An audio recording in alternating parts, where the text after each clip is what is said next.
Nachádzame sa v priestoroch Galérie mesta Bratislavy a toto miesto sme si nevybrali náhodou.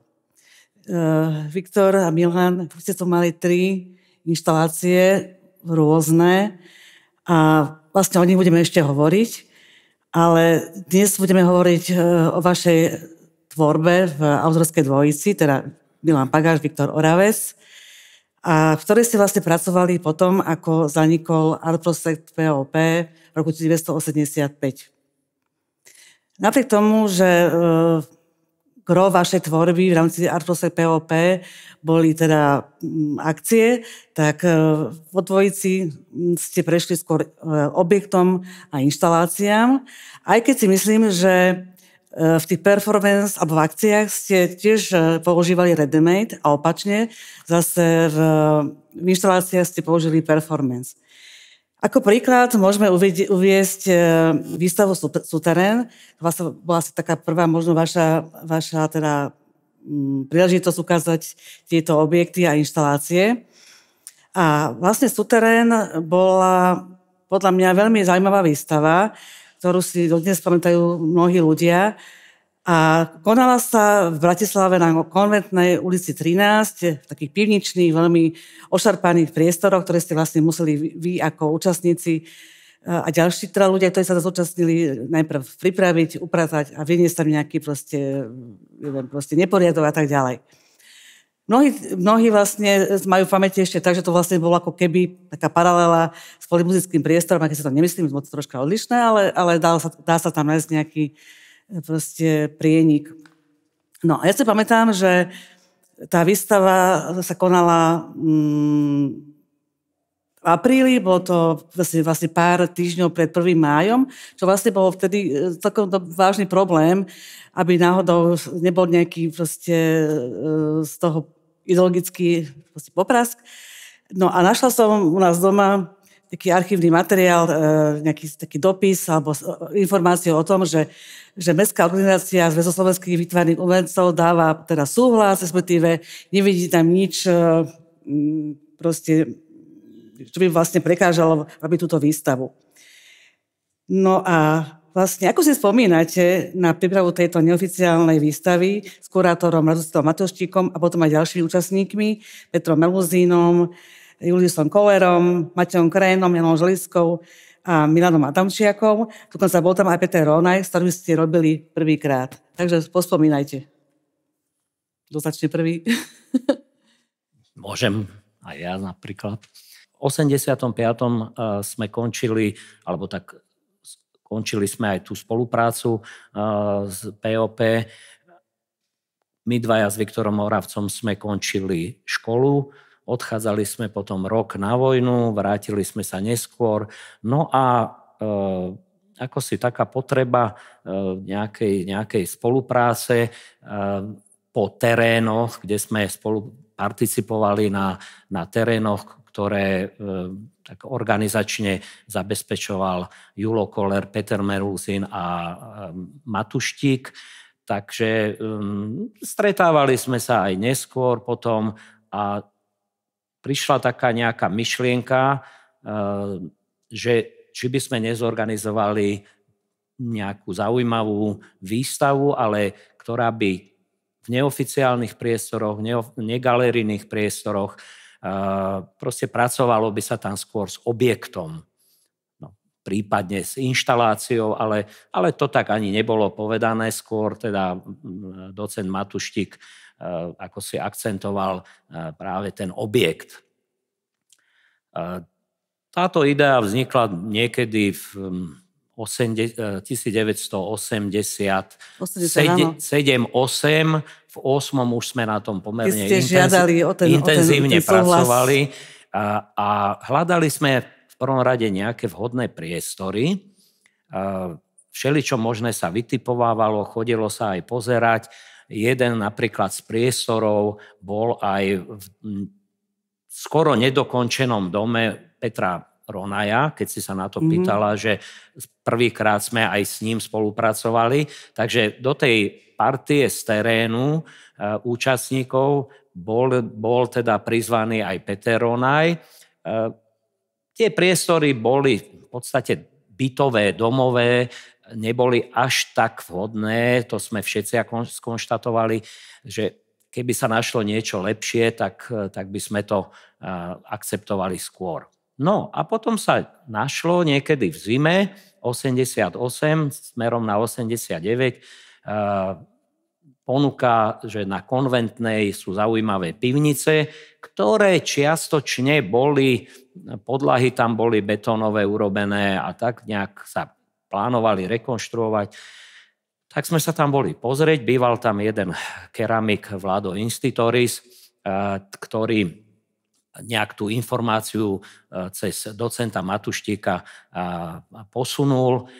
Tak sme sa tam boli pozrieť, zdalo sa nám to, ale pravdou je, že tie priestory boli neskutočne ako zarárožené, zaprášené, špinavé a všetko možné. Taký stavebný, všelijaký odpad tam bol. Tak páčili sa nám, vysúkali sme rukávy a niekoľko, by som povedal pokojne, týždňov sme pripravovali tento priestor na tieto našu prezentáciu. Samotná výstava bola otvorená, ak si dobre pamätám, tak 14. apríla a ako si tiež povedala, skončila pred 2. májom. No keďže to bolo v meste a nedalo sa vyhnúť nejakým, ako si predtým, možným problémom a nechceli sme ich úplne mať, takže sme sa obrátili na mestskú organizáciu Zväzu výtvarných umelcov. Ako si spomínala, ten list podpísaný, myslím, Petrom Krivdom, tak nám to povolili a výstava teda zhruba v tom dvojtýždňovom čase prebehla. Áno, spôsobilo to mierny rozruch vtedajšej teda societe, nielen výtvarníkov, ale vôbec kultúrnej obce, lebo bol to určitý taký iný spôsob práce. No. Iný spôsob práce, ako sa bežne vtedy prezentoval, či to boli objekty nielen naše, ale samozrejme všetkých účastníkov, ale boli tam aj teda ten krok smerom k tej inštalácii, objekt a inštalácia. My sme teda tak, áno, tieto veci využívali, pracovali sme s rôznymi materiálmi, hlavne so svetlom a sklom, ale však myslím, že môže doplniť aj Viktor. No, ja by som sa ešte skôr jeho opýtala, že ako teda on si spomína na to, že na tú brigádnickú možno aktivitu, že ste tam vlastne pracovali predtým, aby ste tie priestory skultivovali, aby tam mohla byť tá výstava. Takže koľko ste na to napríklad pracovali? Že ste... No, ten priestor bol teda nesmierne zarážený. Nachádzalo sa tam samozrejme množstvo rôznych predmetov v súte, ako Milan povedal. Čiže myslím, že sme mali objednaný aj taký stavebný kontajner, do ktorého sme to potom vlastne lifrovali. No a samozrejme potom to bolo treba vyčistiť aj pomocou vody tú podlahu, lebo tam všade bol len prach, čiže aj keď sa tam chodilo a niečo robilo, tak boli tam proste stále kúdaly prachu. No a nakoniec sa nám to teda podarilo dostať do toho stavu, teda ešte k tej účasti, tej návštevnosti po otvorení tej výstavy. Môžeme konštatovať, že tá účasť tých návštevníkov bola naozaj vysoká. Napriek tomu teda, že nás nepoznajú naše veci, ktoré sme robili, tak bolo to také pre nich prekvapenie. No a teraz, keď sa dostanem samozrejme k tým jednotlivým objektom. No, ja by som sa na to teda opýtala. Skôr teda, než budeme o tom hovoriť, tak by som chcela uvieť, že vlastne celá tá vaša účasť v tom súteréne bola založená na práci so sklom a na sklárskou surovinou.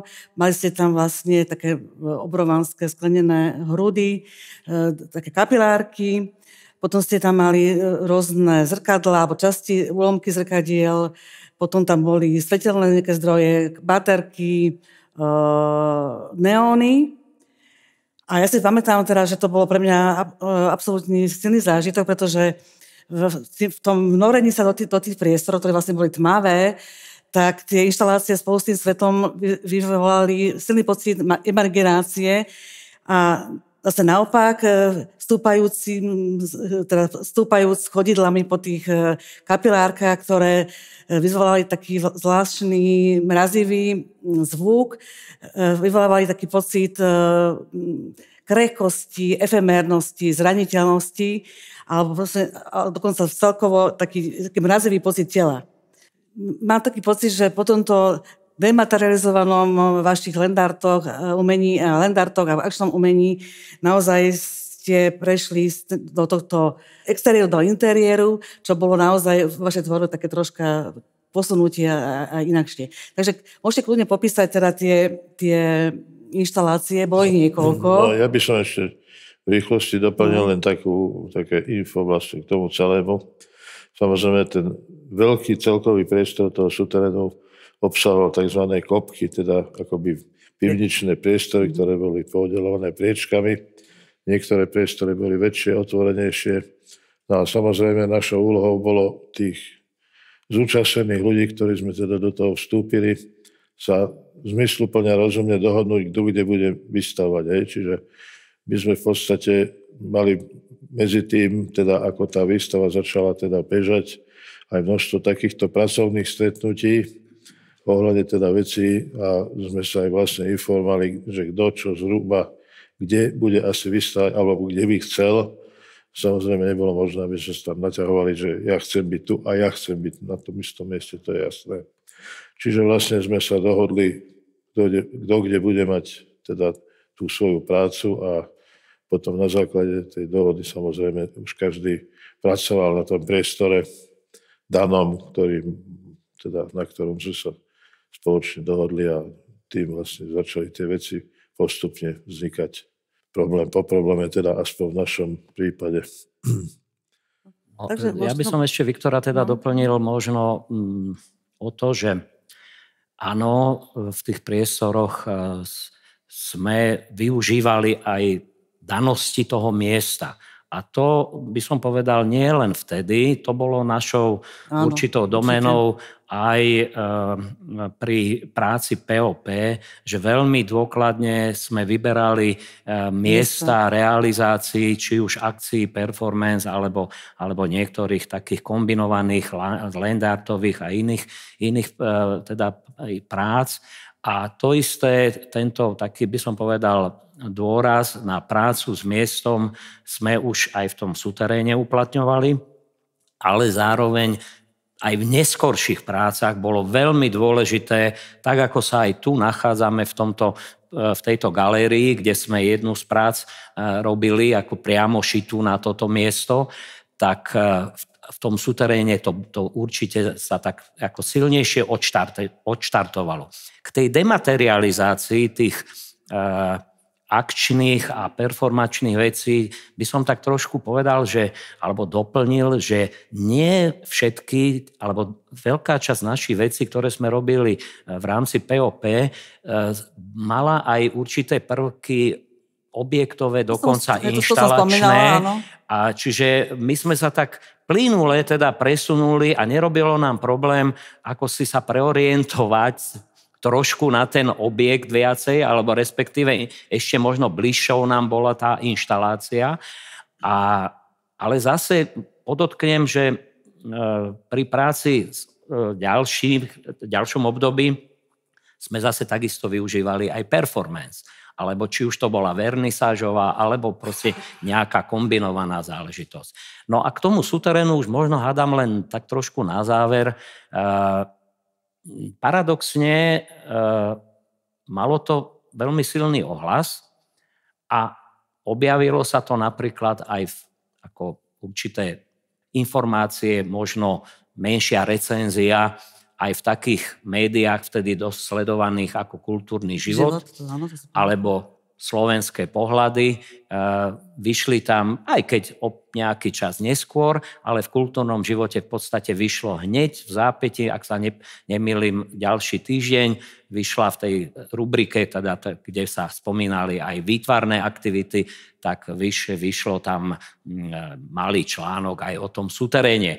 No, bol to taký, snáď by som mohol povedať, to obdobie jemného odmeku v Rusku perestrojkové, no ale... Pár mesiacov predtým, ako bola nežná revolúcia. Ale u nás to až taký veľký odmek nebol, ale je pravda, že to bol začiatok roka 1989. Čiže o pár mesiacov bola nežná revolúcia a to už bolo cítiť, že vlastne je naozaj možnosť aj urobiť takúto výstavu, aj keď neoficiálnu, ale s poženaním Zväzu slovenských výtvarných umelcov. No.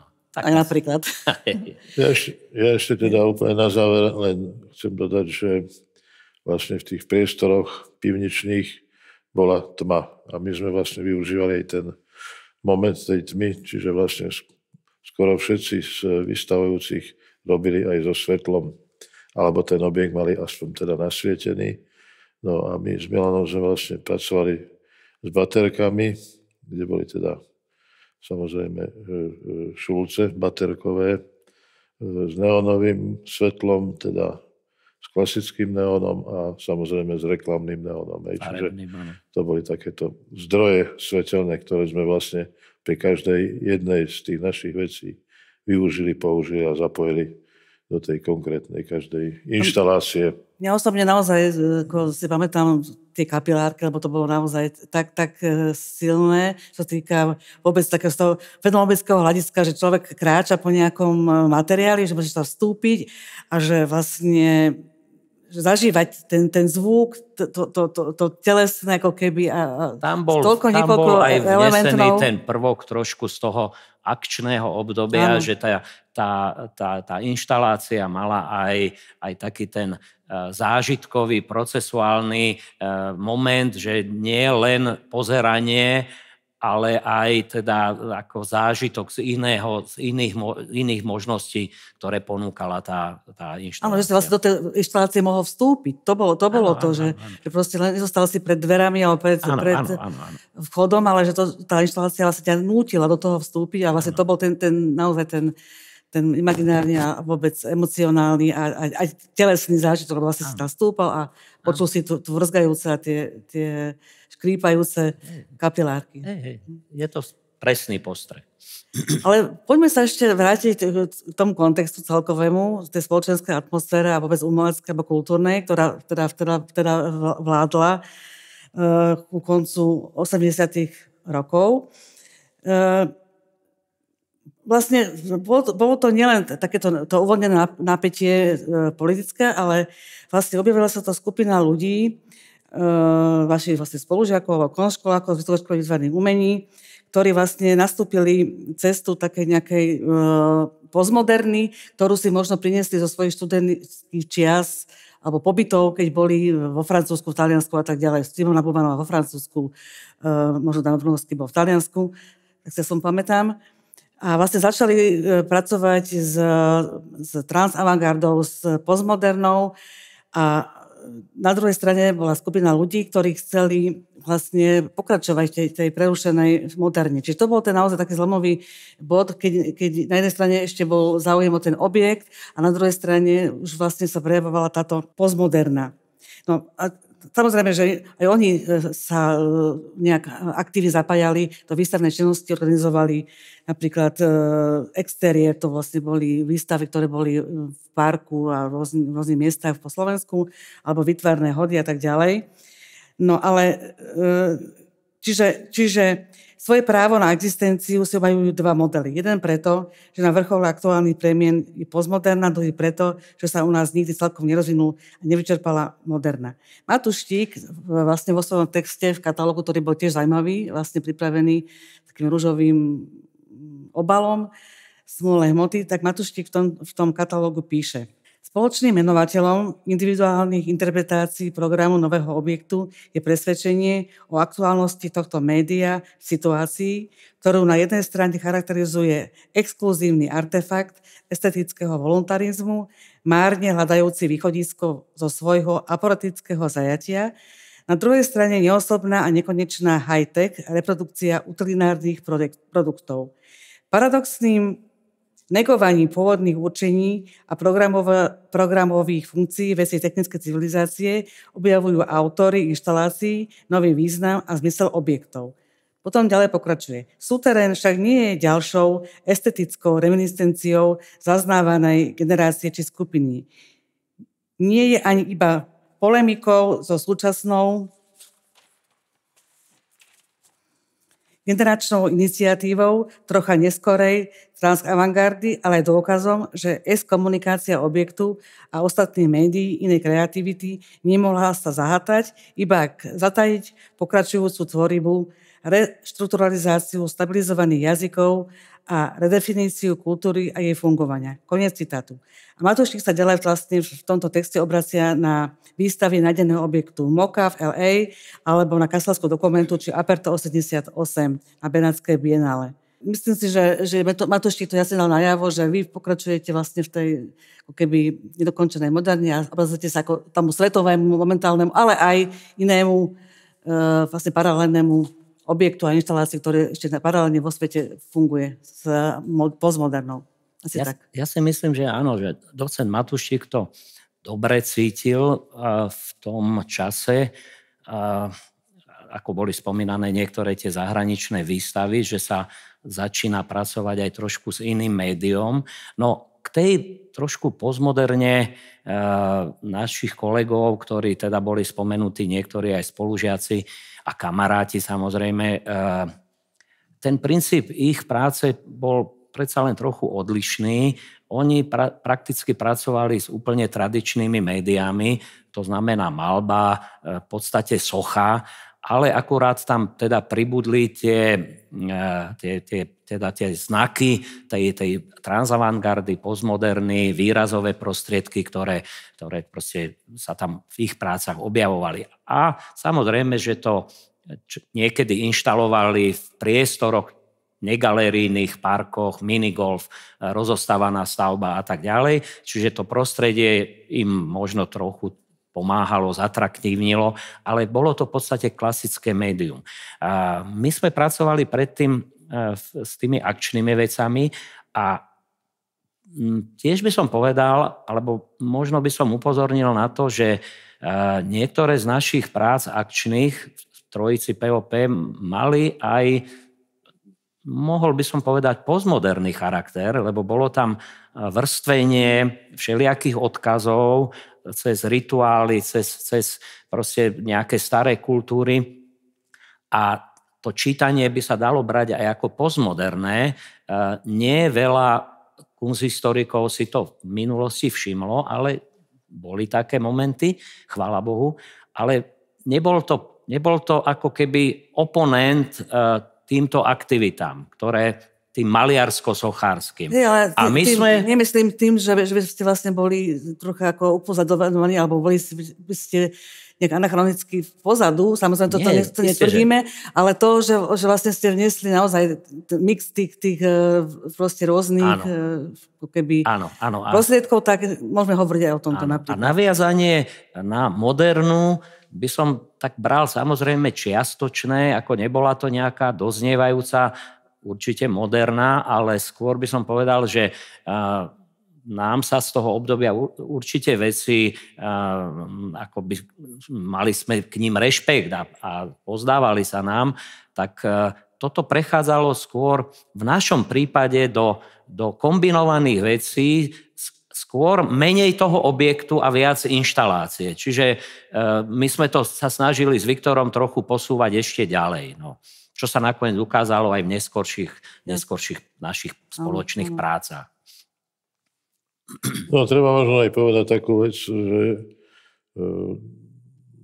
okrem tej našej skupiny ľudí, ktorá sme teda spolupracovala alebo participovala vzájomne na tom suteréne, tak vlastne nebolo tak veľa nejakých ľudí v rámci teda tej slovenskej výtvarnej scény, ktorí by možno takouto cestou vyšli, alebo teda minimum, aspoň v tom čase si veľmi ani nespomínam, že by niekto robil nejakú inštaláciu. Objekt, to je samozrejme iná záležitosť, objekt je proste uzavretá záležitosť, ale tá inštalácia sa deje samozrejme na tvári miesta a samozrejme my sme vždycky, jak aj Milan spomínal, vychádzali z daného priestoru, čiže väčšina tých našich prác, alebo takmer všetky, reagovali na daný priestor, na dané prostredie, alebo aj teda samozrejme oblasť, hej, keď to tak môžem povedať, alebo terén, kde sa tá galéria nachádzala, kde sa tá výstava teda odohrávala. Hej, čiže boli to aj takéto interakcie na danosť.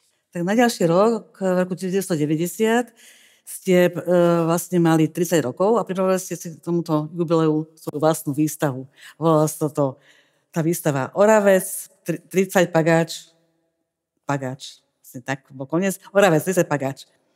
A vlastne táto výstava mala tiež prvky alebo kombináciu inštalácií z performance.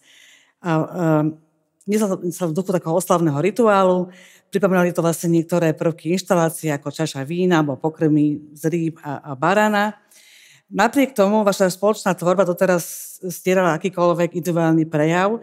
Tu ste sa snažili odhaliť svoju vlastnú identitu prostredníctvom vašich znamení zverokruhu.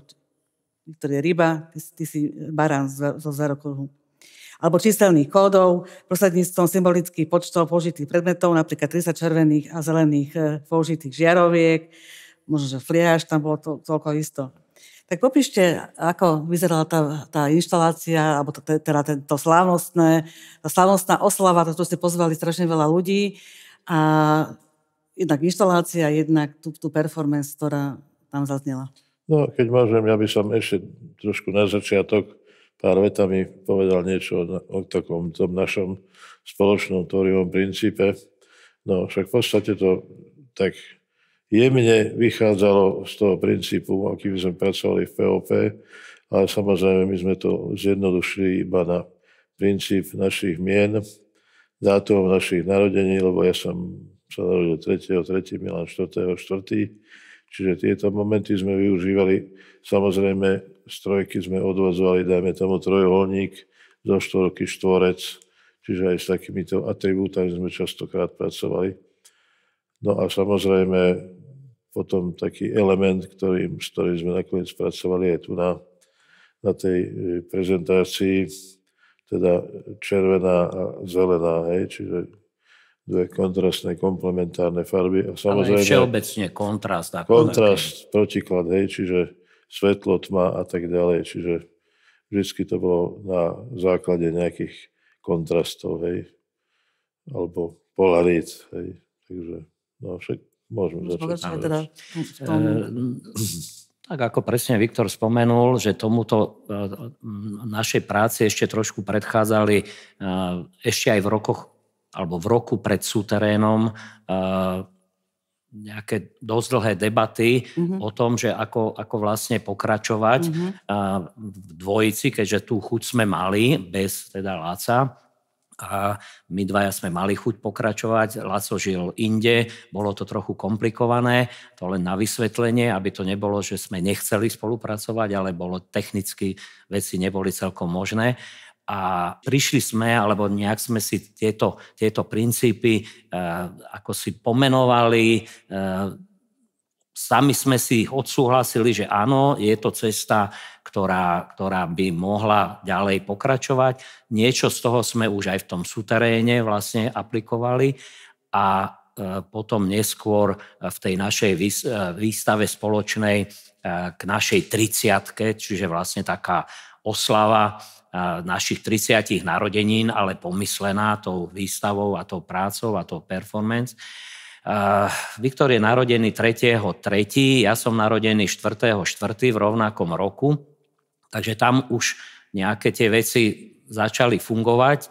No a celá tá naša výstava sa odohrávala na Galérii Slovenského fondu výtvarných umení, to som vlastne zabudla povedať. Právne si to podotkla.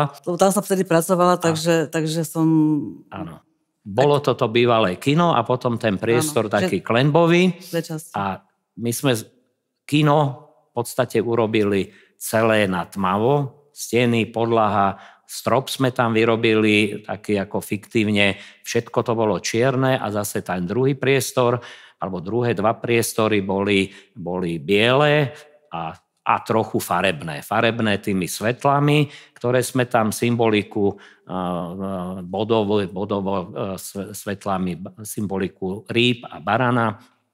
A celá tá inštalácia, aj vedľa sa odohrávala, teda v nej sa odohrávala vernisážová performance. Tá performance vychádzalo to, vlastne bolo to také čítanie udalostí z 30 rokov dozadu nášho života.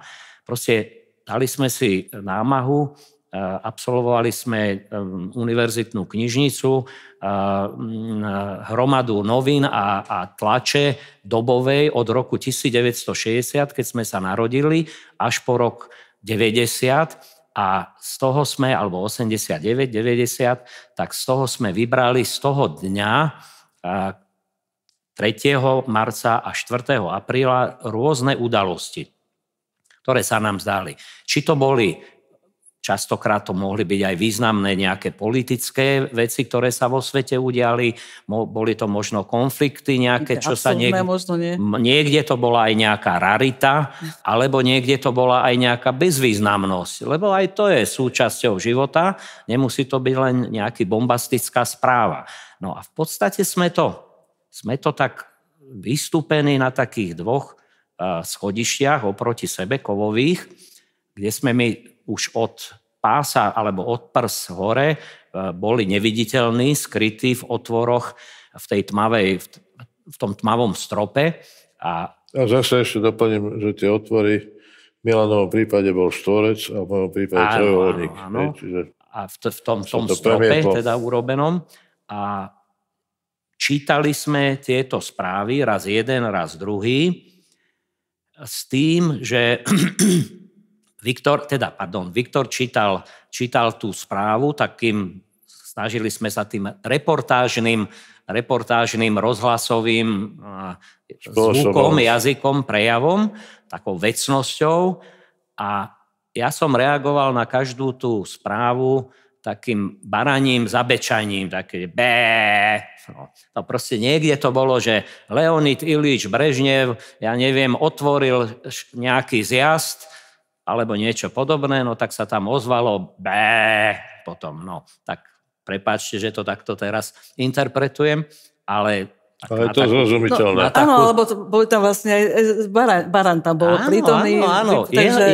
Jeho texty boli také spravodajské a moje bolo vlastne toto reagovanie ako také častokrát aj zhnusenie nad všeličím, čo sa vo svete za tých 30 rokov vlastne odohralo. No. Čiže a na tej spodnej úrovni teda, v miestnosti boli teda tieto vaše symboly, ktoré vás charakterizujú. Čiže tiež sa tam pracovalo tak so svetlom, tými číselnými veciami, potom sa tam objavil medzi tými schodišťami, ktoré boli priestorové, vlastne nainštalovaný na jednej strane vypchatý barán v životnej veľkosti.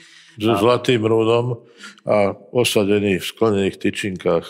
Áno, a v takej kope teda a pred tou druhou zase bola plastová taká nádoba, taká skoro ako šošovka, naplnená vodou, také tie svetlíky, čo sa technicky používali niekde na budovách. A tam boli v tej vode ponorené 2 také gíčové sklenené ryby. No, takže vlastne tá naša symbolika sa aj tam objavovala. Medzi nimi bol taký zrkadlový kruh, v ktorom bežali ručičky, hodiny, ako taký nekonečný čas, ktoré neboli identifikovateľné, že aký ten čas rovna je, lebo tam ten ciferník nebol. No a vlastne tie tak odpočítavali ten čas, či nám aj pri tých narodeninovej veci, ale aj každému z tých návštevníkov. Tá výstava bola plánovaná, myslím, že si pamätáš. Áno, bola som jedna z kurátoriek. Janka tam bola zamestnaná. Aj s kurátorkou som bola spolu s Matúštikom. Tak bola plánovaná na trvanie od 3. marca do 4. apríla. Ale z nejakých zvláštnych technických okolností, ktoré si už teraz detailne nepamätám, sa nedalo realizovať tú výstavu od toho 3. marca, tak sme ju začínali 4. apríla a končila 5.5. Čiže začínali sme ju de facto ako keby na moje narodeniny, ale samozrejme s Viktorom sme boli s týmto vysporiadaní, čiže to nebol problém. A 5.5. sme ju končili a na takom tom zrkadlovom kruhu s tými hodinami tam bola neonová 5 a otáznik svetelný, neonový. Čiže vlastne to bolo akoby také ten náznak toho pokračovania, že ten čas predsa sa nezastavuje, nefixuje sa, ale pokojne beží a ten otáznik aj určitá symbolika snáď toho, že čo to v budúcnosti prinesie a tak. No.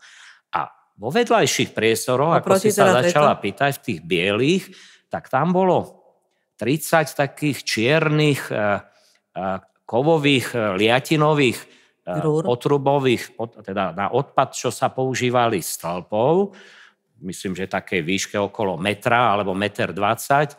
A vlastne z toho sme spravili z tej inštalácie aj takú tú oslavnú miestnosť, kde súčasťou tej inštalácie boli pokrmy? Ja neviem, pokrmy, baranie mäso, rybie a fľaše víno. A biele a červené víno, z ktorého si potom mohli nalievať účastníci tej vernisáže. A myslím, že aj bohato si nalievali. Čiže všetci boli účastní vašej oslavy. Áno. No, takže to bolo aj súčasťou, to pohostenie vlastne bolo súčasťou tej našej inštalácie. Čiže by som povedal, aj pohostenie bolo nielenže súčasťou, bolo to súčasťou celého toho projektu. No. Čiže sme to tak sa snažili v týchto našich kódoch osobných proste preniesť aj do toho takzvaného už voľného povernisážového alebo vernisážového ruchu. No, takže zjedlo sa, vypilo sa, no a potom sa tie prázdne fľaše vína, ktorých bolo tiež 30, tak tie sa vlastne potom na druhý deň vymenili za otočené baterky, ktoré mali podobný tvar, ako mali tie rúry. Takže vlastne tá baterka kovová mala veľmi podobný vizuálny tvar a vlastne svietili tie baterky do vyčerpania, kým nezhasli. Proste jedna skôr. Rozšesovali hrany. Áno, jedna skôr, druhá neskôr. No a zároveň to v priestore, ktorý vlastne je taký gotický priestor, by som povedal, alebo možno áno, renesančný skôr, tak vlastne v tých klenbách kruhových, tak bol vlastne ten červený znak barana a zelený znak rýb, ktoré sa nám tam v podstate do tej kresby, tej klenby sa nám tam nejako hodili alebo pýtali. A zároveň to vytváralo aj určitú atmosféru v tom priestore, svetelnú, odrážalo sa to tam a tak ďalej. No, takže...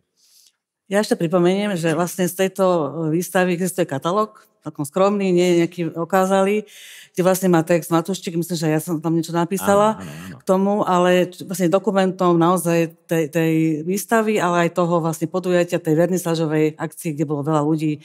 Myslím, že sa tam nájde dneska ešte kto tam bol. Áno. Takže taký dokument zostal po tomto celom. Áno. No tak aj ten sme vlastne spracovali potom ešte v tom našom duchu. Áno, aj plagát k tej výstave vlastne bola prelínanie našich dvoch mien, pretože Viktorové meno aj priezvisko je o jedno dlhšie ako moje meno a priezvisko, takže medzi jeho menom a priezviskom sú zase vložené moje časti mena. No, takže bolo to vlastne aj plagát a potom je to aj na obálke toho katalógu.